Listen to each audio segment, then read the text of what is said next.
Key steps: excisional biopsy, incision around lesion, excision of lesion, undermining skin edges, deep layer closure, skin closure. Excise most lesions using an elliptical excision around the lesion.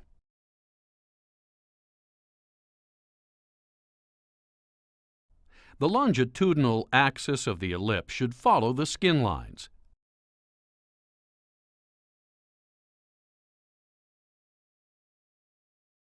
Excise the skin through the dermis in order to obtain a full-thickness biopsy.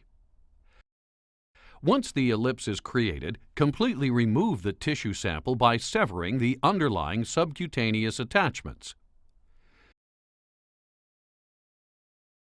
In order to reduce the tension on the wound while it is healing, undermine the tissue along the margins of the excision, allowing the skin edges to slide together more easily.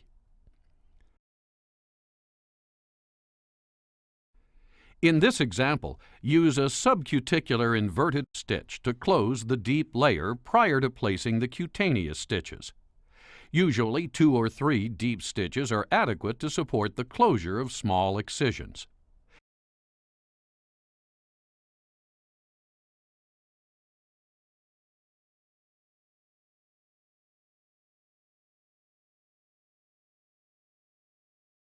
Deep stitches help control bleeding and reduce tension on the scar, allowing for improved healing.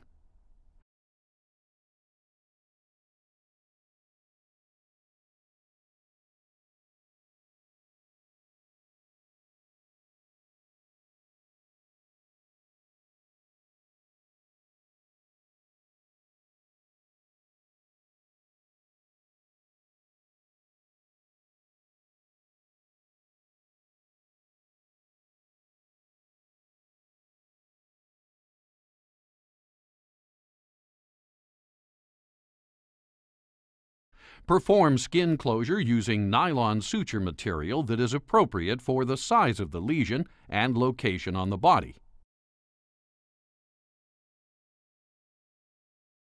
In this example, 4-0 nylon is used for closure.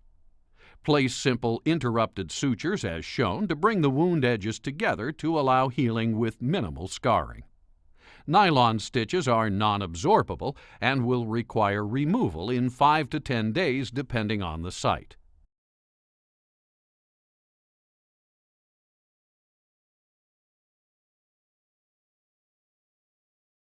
Send the specimen for pathologic review.